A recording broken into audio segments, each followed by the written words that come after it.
Hello dear students. Utthan education के online platform पर आप सबका हार्दिक स्वागत अभिनंदन। Myself Kailash Jajra, physics faculty. Physics की क्लास में हम लोग आज डिस्कस करेंगे करंट इलेक्ट्रिसिटी पर। फिजिक्स का एक चैप्टर है अपने पास, करंट इलेक्ट्रिसिटी। उसमें हम लोग विद्युत धारा के बारे में डिस्कस करेंगे। विद्युत धारा की जो बेसिक डेफिनेशन है और इसका जो बेसिक कॉन्सेप्ट है उसको अपन उसको अपन लोग यहाँ पर कंसल्ट करेंगे। सबसे पहले बात करें अगर अपन धारा की, तो किसी चालक में आवेश प्रवाह की दर को विद्युत धारा कहते हैं। यानी गतिमान आवेशों का जो अध्ययन है वो अपन धारा विद्युत की या करंट इलेक्ट्रिसिटी में करते हैं कि चालक के सिरों पर जब विभवांतर आरोपित किया जाता है तो चालक में जो मुक्त इलेक्ट्रॉन है वो गति करने लगते हैं और गतिमान आवेशों के जो प्रवाह की दर है जिसको अपन धारा कहते हैं। सबसे पहले अपन धारा के बेसिक कॉन्सेप्ट की बात करें, हम लोग डिस्कस करते हैं चालकों में धारा का प्रवाह। चालकों में धारा का प्रवाह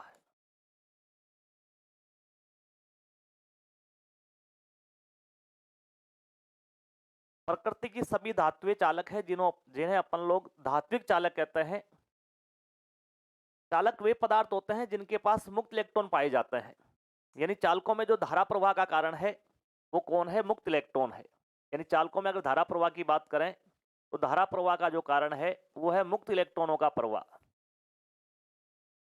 आपको अच्छे से पता है प्रकृति का प्रत्येक पदार्थ परमाणु से मिलकर बना होता है और परमाणु के जो बाह्यतम कोष के इलेक्ट्रॉन होते हैं वो नाभिक के साथ दुर्बल बंध के साथ बंधे रहते हैं, जिनको आसानी से तापीय ऊर्जा देकर या सामान्य घर्षण पर परमाणु से अलग किया जा सकता है। तो ये जो परमाणु से अलग हुए जो इलेक्ट्रॉन है ये पदार्थ में क्या करते हैं? स्वतंत्र विचरण करते हैं। नाभिक के चारों ओर जो वर्ताकार कक्षाएं होती है, आंतरिक कक्षाओं के जो इलेक्ट्रॉन है वो तो नाभिक के साथ प्रबल बंध के साथ बंधे रहते हैं, जबकि बाह्यतम कोष के जो इलेक्ट्रॉन है, बाह्यतम कोष के जो संयोजी इलेक्ट्रॉन है उन पर नाभिक का जो बल है वो आकर्षण बल दुर्बल हो जाता है, जिससे इलेक्ट्रॉन क्या करते हैं? परमाणु से बाहर आ जाते हैं तथा पदार्थ के अंदर स्वतंत्र विचरण करते हैं। अब बात ये आती है, अगर चालक के इलेक्ट्रॉन पदार्थ के अंदर स्वतंत्र विचरण करते हैं उसका कारण क्या है? उसका कारण है तापीय गतिज ऊर्जा। कमरे के ताप पर अगर अपन बात करें, जैसे ये इलेक्ट्रॉन है, मुक्त इलेक्ट्रॉन है, कमरे के ताप पर T बराबर 300 केल्विन की अगर अपन बात करें या 27 डिग्री सेंटीग्रेड कह सकते हैं अपन, इस पर इनको एक तापीय गतिज ऊर्जा मिलती है 3/2 kBT, हाफ mv²। इस गतिज ऊर्जा के कारण चालक के जो इलेक्ट्रॉन है वो यादृच्छिक गति करते हैं, ठीक है। और किसी भी पदार्थ में मुक्त इलेक्ट्रॉनों की संख्या जितनी ज्यादा होगी पदार्थ की चालकता उतनी ही अधिक होगी। प्रकृति के जो सबसे अच्छे चालक है जैसे चांदी है, तांबा है, एल्यूमिनियम है, सिल्वर है, सोना है, ये जो पदार्थ है इनमें मुक्त इलेक्ट्रॉनों की संख्या बहुत अधिक होती है। अगर मैं बात करूं तांबे की, तो तांबा जो धात्विक पदार्थ है उसमें मुक्त इलेक्ट्रॉनों की संख्या लगभग होती है 10⁻23 इलेक्ट्रॉन प्रति सेंटीमीटर क्यूब। तो सिंपल सी बात है, चालक पदार्थों में जो धारा प्रवाह का कारण है वो मुक्त इलेक्ट्रॉन होते हैं। अब चालकों में धारा का प्रवाह किस प्रकार से होता है इसको समझने के लिए हम लोग दो बातों में डिस्कस कर सकते हैं। जैसे ये कोई चालक है,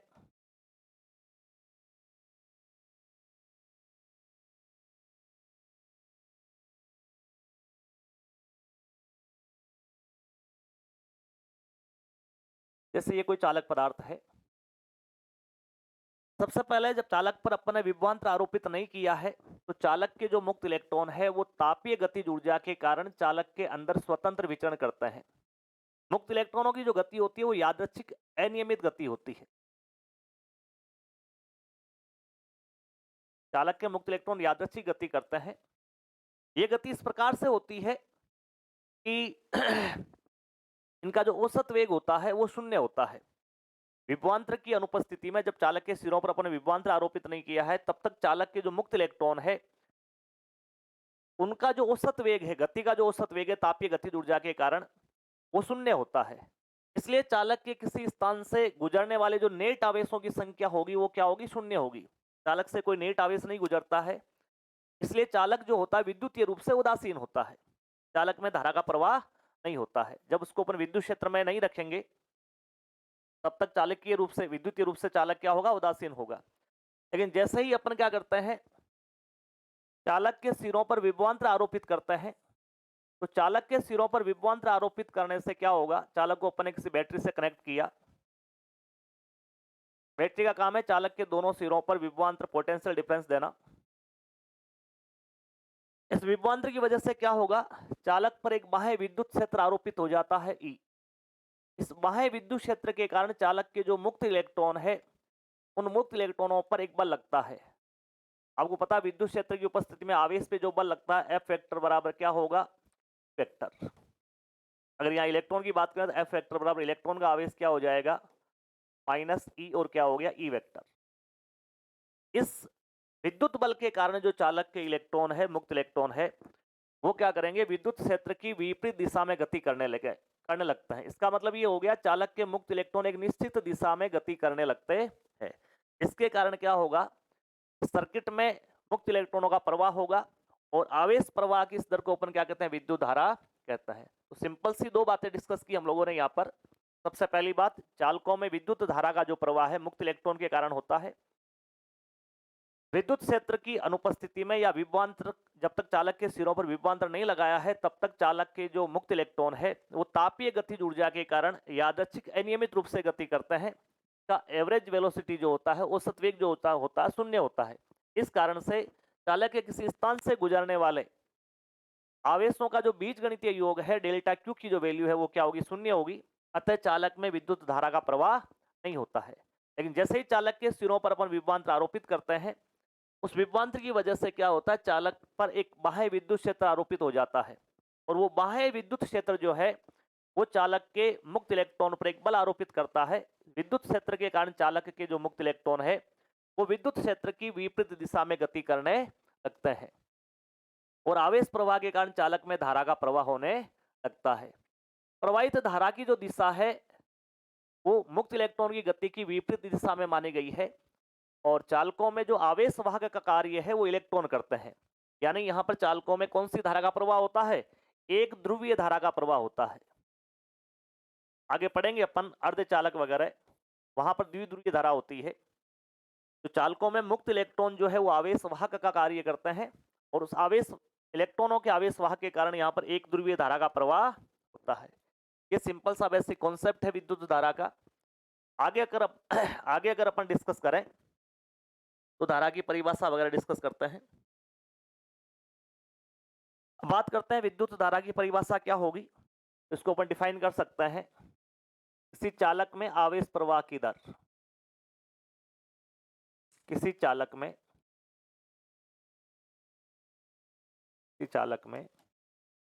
आवेश प्रवाह की दर,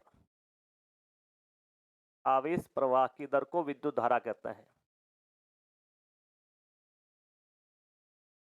किसी चालक में आवेश प्रवाह की दर को विद्युत धारा कहा जाता है। तो अपन फॉर्मूला के रूप में लेके, सूत्र के रूप में लेके तीन प्रकार से डिफाइन कर सकते हैं। देखो, ये जैसे अपने पास कोई कंडक्टर है, कोई चालक है, इसको अपन ने बैटरी से कनेक्ट किया,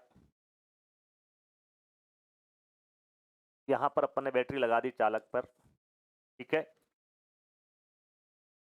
अगर अपन बात करें चालक के किसी स्थान से टी समय में अगर क्यू आवेश प्रवाहित हो रहा है, चालक के अगर किसी स्थान से टी समय में क्यू आवेश प्रवाहित हो रहा है तो विद्युत धारा को लिख सकते हैं अपन आई बराबर क्यू अपॉन टी। विद्युत धारा क्या हो जाएगी अपने पास, क्यू अपॉन है। अगर अपन ऐसा कहें कि डेल्टा टी समय अंतराल की बात करें, डेल्टा टी समय अंतराल में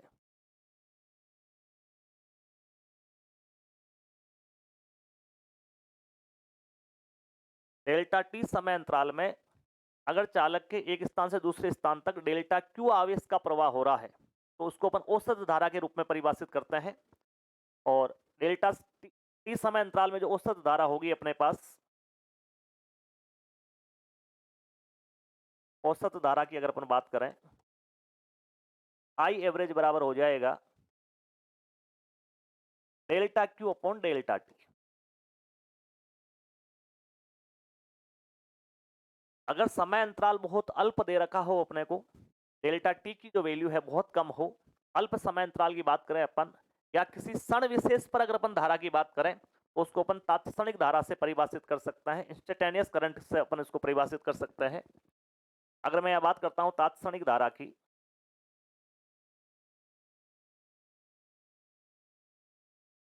तो तात्क्षणिक धारा हो जाएगी किसी क्षण विशेष पर धारा की बात कर रहे हैं अपन, limit tending to delta T tending to हो जाएगा 0, यानी यहाँ पर डेल्टा टी का जो मान है वो 0 की ओर अग्रसर है, तो यहाँ पर आई हो जाएगा अपने पास D Q upon D T. अगर क्यू समय का फलन है तो समय के सापेक्ष उसका जो अवकलन है वो विद्युत धारा के बराबर होगा, जिसको अपन किसी क्षण विशेष पर तात्क्षणिक धारा के रूप में परिभाषित करते हैं। तो सिंपल से 3 फॉर्मूले हैं, इस फॉर्मूले पे तो न्यूमेरिकल कम ही पूछे जाते हैं, यहाँ 2 सिंपल से न्यूमेरिकल बन सकते हैं, उसको अपन डिस्कस करेंगे आगे। चालक में आवेश प्रवाह की दर को अपन विद्युत धारा कहते हैं। अगर चालक के किसी स्थान से t समय में q आवेश का प्रवाह हो रहा है तो विद्युत धारा I बराबर क्या होगा, q अपॉन टी। अगर डेल्टा टी समय अंतराल की बात हो रही है तो उसको अपन औसत धारा के रूप में डिफाइन करेंगे, और I एवरेज हो जाएगा delta q upon delta T. और किसी पर्टिकुलर टाइम पर या किसी क्षण विशेष पर धारा पूछी जाए जब डेल्टा टी की वैल्यू बहुत कम हो, अल्प समय अंतराल में I जो होगा वो हो जाएगा अपने पास डी क्यू अपॉन डी। अब बात करते हैं अपन विद्युत धारा के मात्रक की। तो विद्युत धारा एक मूल भौतिक राशि है, इसका जो मात्रक है वो एम्पियर होता है। जो 7 मूल भौतिक राशियां 11th क्लास में आप लोगों ने पढ़ी होगी उसमें विद्युत धारा भी थी। इसको अपन कुलाम, आवेश का जो मात्रक था कुलाम था, समय का मात्रक सेकंड है, कुलाम प्रति सेकंड से डिफाइन भी कर सकते हैं। विमा की अगर बात करें अपन तो विद्युत धारा की जो विमा है वो क्या होगी, A1 होगी, और विद्युत धारा एक अदिश राशि है।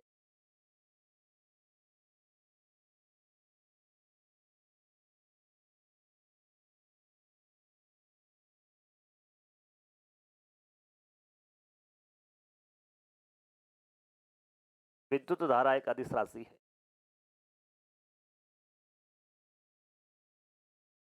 अक्सर बच्चों का सवाल यहां से आता है कि सर जब धारा की दिशा इलेक्ट्रॉनों की गति की विपरीत दिशा में मानी गई है तो विद्युत धारा अदिश राशि कैसे हुई? क्योंकि आप लोगों ने पढ़ा होगा ऐसी भौतिक राशियां जिनके परिमाण को व्यक्त करने के लिए दिशा की आवश्यकता होती है वो सदिश राशियां होती है। तो धारा में भी परिमाण के साथ अपन क्या कर रहे हैं, दिशा को व्यक्त कर रहे हैं, तो धारा क्या होनी चाहिए, सदिश राशि होनी चाहिए। तो यहाँ अदिश कैसे लिख दिया? अगर अपन बात करें सदिशों की तो सदिश वे राशियां होती है जो सदिशों के संयोजन में सदिश नियमों का पालन करती है। सदिशों के संयोजन के 3 नियम पढ़े होंगे आप लोगों ने, त्रिभुज नियम था, समांतर चतुर्भुज नियम था, और एक बहुभुज नियम भी था। तो जो समांतर चतुर्भुज नियम का पालन करती है वो राशियां जो है वो सदिश राशियां होती है। धारा के साथ ऐसा नहीं होता है। अगर अपन बात करें जैसे ये कोई सर्किट था, इस पॉइंट की अगर मैं बात करता हूं, यहां पर 2 एम्पियर की धारा आ रही थी, यहाँ अपने पास 3 एम्पियर की धारा आ रही थी, और इसकी परिणामी की बात करें यहाँ पर, अगर ये दोनों राशियां सदिश होती तो इन दोनों राशियों का जो मैग्नीट्यूड होता, इन दोनों का जो परिणामी होता, वो दोनों के मान के अलावा दोनों के बीच बनने वाले कोण थीटा पर भी निर्भर करता है। यानी सदिश नियम की बात करें अगर अपन, तो यहाँ पर जो रिजल्टेंट आएगा की वैल्यू क्या होनी चाहिए, A square plus B square plus 2ab cos theta. इसका मतलब सदिश ए और बी के मध्य बनने वाले कोण थीटा पर भी इसका मान निर्भर करता है। जबकि धारा की अगर अपन बात करें तो धारा में किसका, इलेक्ट्रॉन का फ्लो हो रहा है, तो डेल्टा क्यू की जो मान होगा ये जब दोनों यहाँ आएंगे इस पॉइंट पे, तो 2 एम्पियर और 3 एम्पियर कितना होगा अपने पास, 5 एम्पियर होगा। इसका मतलब ये है कि यहाँ पर धारा जो है वो सदिश नियम का पालन नहीं कर रही है, ये डेल्टा क्यू पे डिपेंड करती है। डेल्टा क्यू की जो वैल्यू है, क्यू बराबर क्या होगा, यहाँ पर एन ही होगा, नंबर ऑफ इलेक्ट्रॉन्स होंगे। यहाँ पर आवेशों का कौन सा योग होगा, बीजगणितीय योग होगा। यानी धारा जो है सदिश नियम का पालन न करके यहाँ पर सदिश योग न होकर बीजगणितीय योग होता है, अतः धारा कैसी राशि है अपने पास, अदिश राशि है। तो सिंपल से अपन ने विद्युत धारा के फॉर्मूले पढ़े। उसके बाद धारा की अगर अपन बात करें तो धारा का मात्रक एम्पियर हो गया, कूलम प्रति सेकंड से इसको डिफाइन कर सकते हैं। अगर 1 एम्पियर की परिभाषा लिखना चाहो, वैसे 1 एम्पियर की अंतरराष्ट्रीय परिभाषा अपन मैग्नेट वाला जो चैप्टर होगा उसमें पढ़ेंगे। फिलहाल अगर अपन लिखना चाहें तो इसको ऐसे डिफाइन कर सकते हैं, यदि चालक के किसी स्थान से 1 कूलम का आवेश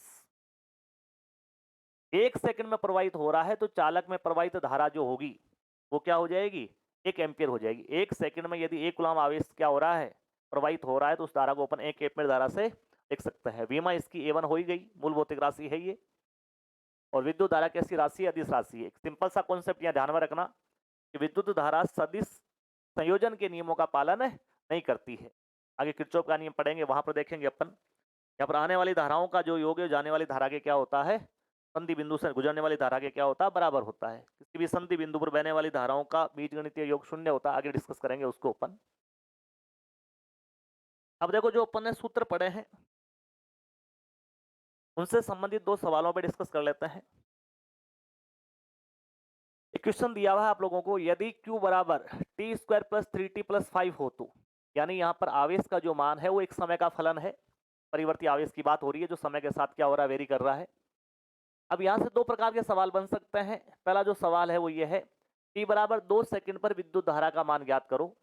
दूसरा जो सवाल है वो ये है, t बराबर 0 सेकंड से t बराबर 2 सेकंड समय अंतराल में प्रवाहित धारा का मान ज्ञात करो। पहले सवाल की अगर अपन बात करें तो देखो, किसी पर्टिकुलर टाइम पर विद्युत धारा का नाम मान पूछा है, यानी किसी क्षण विशेष पर धारा पूछी जा रही है।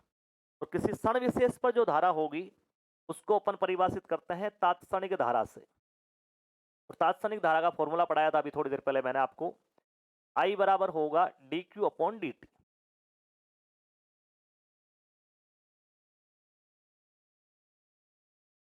इसको स्मॉल क्यू से लिख सकते हैं, स्मॉल क्यू लिखा हुआ है इसलिए। I बराबर होगा dq अपॉन dt। अगर आप इसका अवकलन करोगे, देखो टी स्क्वायर का जो अवकलन है वो आ जाएगा 2t प्लस 3 कांस्टेंट है बाहर रहेगा, टी का अवकलन हो जाएगा 1, और 5 का जो अवकलन है वो 0 होगा। तो यहाँ अपने पास वैल्यू क्या आएगी, यहाँ वैल्यू आएगी 2t प्लस 3। प्रश्न में पूछा क्या गया है, पूछा गया है t बराबर कितने सेकंड पर, 2 सेकंड पर विद्युत धारा। कुछ नहीं करना है, केवल t की वैल्यू पुट करनी है। यहाँ पर धारा का जो मान है उसके लिए अपने को t का मान रखना है। 2 है ही, t की जगह क्या लिखेंगे, 2 लिखेंगे, प्लस क्या हो जाएगा 3। 2 का 2 से मल्टीप्लाई करो, कितना आएगा 4। 4 प्लस 3 अगर लिखेंगे तो क्या हो जाएगा 7। तो t बराबर 2 सेकंड पर यहाँ पर कितनी धारा प्रवाहित हो रही है, 7 एम्पियर की धारा प्रवाहित हो रही है। ये अपने पहले का आंसर हो गया। अगर इसके सेकंड क्वेश्चन की बात करें हम तो देखो, सेकंड क्वेश्चन से साफ साफ दिख रहा है आप लोगों को, एक समय अंतराल दिया हुआ है अपने को, टाइम इंटरवल दिया हुआ है, कहां से कहां तक, t बराबर 0 सेकंड से t बराबर 2 सेकंड के मध्य। इसका मतलब ये है कि यहाँ पर अपने को एवरेज करंट की वैल्यू फाइंड आउट करनी है, यानी औसत धारा का मान अपने को ज्ञात यहाँ से करना है। औसत धारा का फॉर्मूला क्या पढ़ा था हम लोगों ने, I बराबर पढ़ा था delta Q upon delta T। I average जो होगा वो होगा delta Q upon delta T। I average बराबर डेल्टा Q को अपन लोग लिख सकते हैं Q2 माइनस Q1, और डेल्टा T जो है वो हो जाएगा अपने पास T2 माइनस T1। अब बात ये आती है कि यहाँ पर Q1 Q2 की वैल्यू क्या पुट करा है। देखो क्वेश्चन में आपको Q दे रखा है, T1 की वैल्यू लिखो, कितना है T1, T1 है 0 सेकंड, यहाँ मान पुट करो, Q1 आ जाएगा, और T2 का मान रखो 2 सेकंड, अपने पास क्या आ जाएगा, Q2 आ जाएगा। वैल्यू पुट करके फॉर्मूले से कैलकुलेशन कर लो, सिंपल कैलकुलेशन है, कर लोगे आप लोग, वैसे कोई दिक्कत वाली बात नहीं है। देखो अगर मैं T1 बराबर 0 सेकंड की बात करूं तो जो Q1 की वैल्यू है वो क्या होगी, आपके 5 होगी। T की वैल्यू 0 हो गई, यहाँ भी 0 हो गया, प्लस 5 बचा है। अगर अपन बात करते हैं T2 बराबर कितने सेकंड पर, 2 सेकंड पर। T2 बराबर 2 सेकंड पर क्या होगा, Q2 होगा, मान रख लो जो भी है। टी स्क्वायर की जगह आप लिखोगे 2 का स्क्वायर प्लस 2 का स्क्वायर प्लस 3, 2 प्लस क्या हो जाएगा 5। कैलकुलेशन कर लो, 2 का स्क्वायर कितना हो जाएगा 4, प्लस 3 का 2 से गुणा कितना होगा 6, प्लस कितना होगा 5, 6 और 4 10, और 5 कितना हो गया 15 कूलम। अपने को चाहिए था आई एवरेज, 15 कूलम माइनस क्या होगा 5 कूलम अपॉन क्या होगा 2 माइनस 0 सेकंड में आ जाएगा ये। ये आएगा आपके 10 coulomb upon 2 second. Simple divide करना है, 10 में 2 का भाग दो, कितना आ जाएगा 5 एम्पियर। तो ये दो क्वेश्चन हो गए अपने पास। एक में आपको तात्क्षणिक धारा का मान ज्ञात करना था और दूसरे में क्या करना था, औसत धारा की वैल्यू फाइंड आउट करनी थी। उसमें पर्टिकुलर टाइम पर पूछा था और दूसरा जो क्वेश्चन था उसमें क्या पूछा था, एक समय अंतराल दे रखा था, समय अंतराल के लिए अपन ने औसत धारा का मान ज्ञात कर लिया। ठीक है, एक सवाल और बन सकता है, यहां से क्वेश्चन दिया हुआ है, आपको आई की वैल्यू दे रखी है, आई का जो मान है वो समय का फलन है, यहाँ पर भी समय के साथ आई की वैल्यू वेरी कर रही है, और t बराबर 0 सेकंड से t बराबर 2 सेकंड समय अंतराल में चालक से प्रवाहित आवेश का मान क्या होगा। यानी आपको यहाँ पर I की वैल्यू दी हुई है, धारा का मान दिया हुआ है और आवेश का मान पूछा है। तात्क्षणिक धारा का फॉर्मूला लगाएंगे, I बराबर क्या हो जाएगा, dq अपॉन dt। अगर यहां से अपन dq को लिखें तो क्या हो जाएगा, I dt। I की वैल्यू पुट कर लो, कितना है 2t प्लस 5,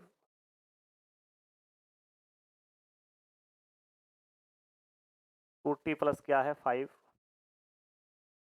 और ये हो जाएगा अपने पास dt। अब देखो, आपको पूछा है 0 सेकंड से 2 सेकंड तक समय अंतराल में प्रवाहित आवेश, dq का इंटीग्रेशन कर लो, q आ जाएगा।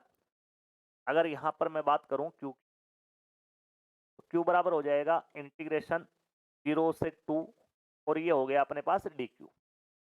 q इक्वल टू, डायरेक्ट कर रहा हूं मैं, तो फ्लो कर लेना, इसको कोई दिक्कत नहीं आएगी। इंटीग्रेशन करोगे तो ये हो जाएगा 2t dt प्लस 5 dt। 0 से क्या होगा 2 और 0 से क्या होगा, q इक्वल टू क्या होगा 2, ये आएगा अपने पास टी स्क्वायर बट्टे 2 प्लस 5, और ये क्या आएगा टी। लिमिट रख दो, यहाँ पर लोअर लिमिट हो जाएगी, यहाँ पर अपर लिमिट हो जाएगी, लोअर हो जाएगी, अपर हो जाएगी। इसकी कैलकुलेशन आप लोग कर लेना, तो विशेष बात नहीं है इसमें। टी का मान 2 रखोगे, कर देता हूं मैं,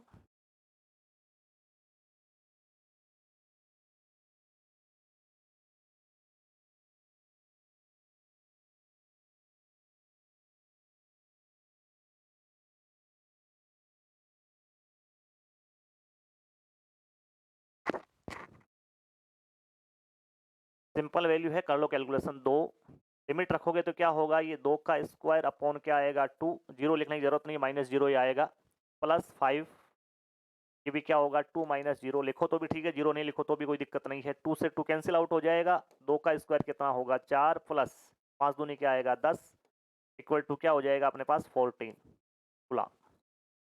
ठीक है, इस दो प्रकार के क्वेश्चन आपसे यहाँ से पूछे जा सकते हैं।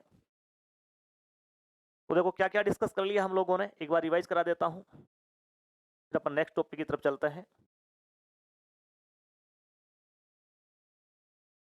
सबसे पहले पढ़ा अपन ने चालकों में धारा का प्रवाह। सिंपल सी बात है, चालकों में धारा का प्रवाह होता है मुक्त इलेक्ट्रॉन के कारण, और महायतम कोष के जो संयोजी इलेक्ट्रॉन होते हैं धात्विक पदार्थों के, वो परमाणु से बाहर आ जाते हैं और पदार्थ के अंदर स्वतंत्र विचरण करते हैं।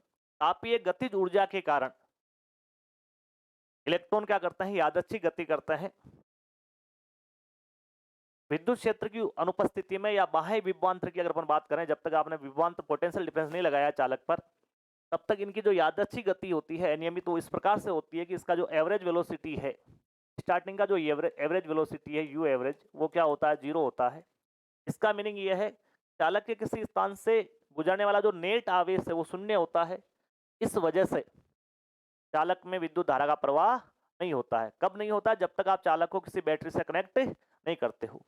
चालक को आप जैसे ही बैटरी से कनेक्ट करोगे, क्या होगा, चालक पर एक बाह्य विद्युत क्षेत्र आरोपित हो जाता है। उस विद्युत क्षेत्र के कारण चालक के अंदर जो मुक्त इलेक्ट्रॉन थे उन पर क्या होता है, एक बल लगता है, F बराबर क्या हो जाएगा माइनस ई वेक्टर। यहां से भी एक क्वेश्चन बन सकता है, इलेक्ट्रॉन पे त्वरण कितना होगा, तो देखो F को लिख सकते हो आप एम ए वेक्टर, ये हो जाएगा माइनस ई वेक्टर। अगर यहां से ए वेक्टर की बात करूं मैं, तो क्या हो जाएगा माइनस ई वेक्टर अपॉन क्या होगा एम ई। इलेक्ट्रॉन का मास जानते ही हो आप लोग, यानी यहां पर त्वरण की जो डायरेक्शन होगी वो भी विद्युत क्षेत्र की विपरीत दिशा में होगी। अब इलेक्ट्रॉन के प्रवाह की दर को अपन क्या कहते हैं, विद्युत धारा कहते हैं। विद्युत धारा की जो दिशा है वो इलेक्ट्रॉन के प्रवाह की या इलेक्ट्रॉन की गति की विपरीत दिशा में मानी गई है। या अपन यूं कह सकते हैं चालकों में जो धारा प्रवाह के लिए आवेश वाहक का कार्य है वो कौन करता है? इलेक्ट्रॉन करता है। और इलेक्ट्रॉनों की वजह से चालकों में किस प्रकार की धारा प्रवाहित होती है? एक ध्रुवीय धारा प्रवाहित होती है। उसके बाद मैंने आपको बताया था विद्युत धारा की परिभाषा, किसी चालक में आवेश प्रवाह की दर को विद्युत धारा कहते हैं अपन लोग। अगर किसी चालक के किसी स्थान से t समय में q आवेश का प्रवाह होता है तो I बराबर लिख सकते हैं अपन q अपॉन टी। ठीक है, अगर डेल्टा टी समय अंतराल दे रखा है और उसके लिए आवेश डेल्टा क्यू है तो औसत धारा के रूप में उसको डिफाइन कर सकते हैं। आई एवरेज बराबर delta Q upon delta T. तात्क्षणिक धारा की बात करें, जब आपको किसी क्षण विशेष पर धारा पूछे अल्प समय अंतराल के लिए, उस कंडीशन में अपन लोग आई को क्या लिखेंगे? Delta Q upon delta T के लिए लिमिट लग जाएगी delta T tending to zero, यानी यहाँ पर डेल्टा टी की जो वैल्यू है वो जीरो की ओर अग्रसर है। इस स्थिति में आई हो जाएगा आपके पास D Q upon D T, यानी आवेश का समय के सापेक्ष जो अवकलन है वो तात्क्षणिक धारा के बराबर होगा। इन दोनों फॉर्मूले पे बेस दो क्वेश्चन जो मैंने करवा दिया आपको, ये बेसिक फॉर्मूला, इसका सिंपल क्वेश्चन है, तुम लोग कर लोगे, कोई दिक्कत नहीं है। आवेश दर का टी दर का कैलकुलेशन करनी है।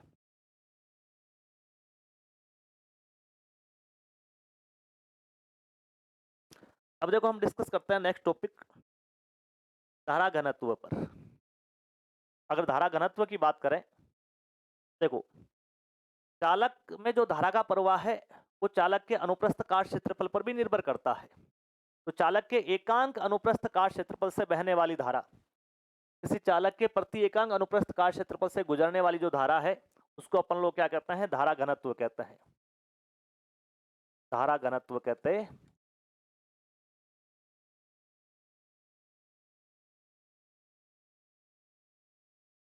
यानी अपन धारा घनत्व को लिखें यहाँ पर तो जे से लिखते हैं। ये धारा घनत्व एक सदिश राशि में जे वेक्टर लगा देता हूं। ये होगा आपके पास delta I upon delta S, यानी अनुप्रस्थ काट क्षेत्रफल को एस लिखूं या ए से लिखूं एक ही बात है। और साथ में लग जाएगा यहाँ पर एन के।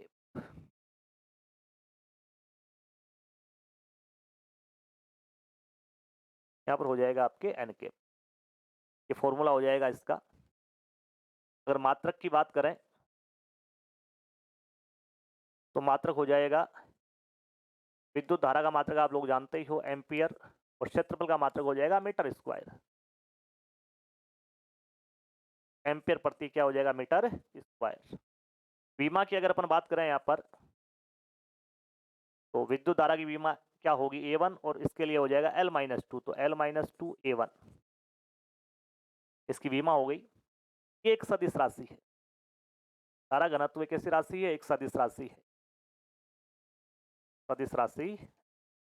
धारा घनत्व की जो दिशा है वो धनात्मक आवेशों के, धनात्मक गतिमान आवेशों की दिशा में मानी गई है। इसका मतलब ये हुआ कि धारा की दिशा में धारा घनत्व की दिशा होगी।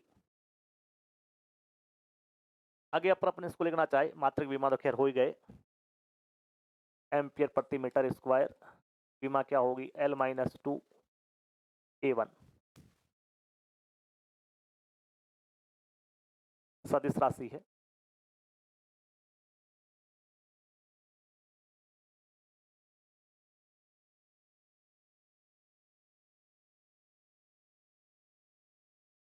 किसी चालक के प्रति एकांक अनुप्रस्थ काट क्षेत्रफल से गुजरने वाली धारा को क्या कहते हैं? अपन धारा घनत्व कहते हैं। इसको जे वेक्टर से लिखते हैं अपन लोग, डेल्टा आई अपॉन क्या हो गया? Delta S. अगर डेल्टा एस अनुप्रस्थ काट क्षेत्रफल से बहने वाली धारा क्या है? डेल्टा आई है, तो इसको जे वेक्टर को क्या लिख देंगे अपन? Delta I upon delta S. मात्रक इसका हो गया एम्पियर प्रति मीटर स्क्वायर, विमा और सदिश राशि है ही। इसके अलावा एक इंपॉर्टेंट नोट लिख सकते हैं अपन लोग यहाँ से, देखो अगर मैं डी आई की अगर बात करता हूं तो उसको लिख सकता हूं मैं जे वेक्टर डॉट हो जाएगा अपने पास डी एस वेक्टर। और इसको अगर मैं चालक से प्रवाहित टोटल धारा की बात करता हूं आई की, तो ये समाकलन हो जाएगा इसका डी आई, को लिखा जा सकता है J vector dot D S vector. इसका मतलब ये हुआ है सरफेस एस से गुजरने वाली धारा हो गई। इसका मतलब ये धारा घनत्व का जो फ्लक्स है वो विद्युत धारा के बराबर है। तो अपन फ्लक्स से डिफाइन करते हैं, तो धारा घनत्व का जो फ्लक्स है वो विद्युत धारा के बराबर होता है। या अपन यूं कह सकते हैं धारा घनत्व और क्षेत्रफल सदिश का जो अदिश गुणनफल है धारा घनत्व सदिश और क्षेत्रफल सदिश का जो अदिश गुणनफल है वो किसके बराबर होता है? विद्युत धारा के बराबर होता है। तो आज की क्लास में हम लोगों ने क्या डिस्कस किया? आज की क्लास में हमने डिस्कस किया सबसे पहले विद्युत धारा के बारे में, उसका बेसिक कॉन्सेप्ट पढ़ा, ठीक है। उसके बाद अपन धारा से संबंधित परिभाषाएं पढ़ी और उसके अलावा अपन ने देखे थे उसके फॉर्मूले बेस्ड 2 क्वेश्चन और साथ में धारा घनत्व की परिभाषा वगैरह अपन ने डिस्कस। अगली जो क्लास होगी उसमें हम लोग डिस्कस करेंगे अपवन वेग से संबंधित जो भी चीजें हैं। अपवन वेग है, गतिशीलता है, ओम का नियम है, आगे इस चैप्टर में जो भी टॉपिक है अपने लिए। उम्मीद करता हूं ये क्लास आपको अच्छी लगेगी। इसके अलावा आपकी जो राय है आप कमेंट सेक्शन में जरूर लिखें। थैंक्स।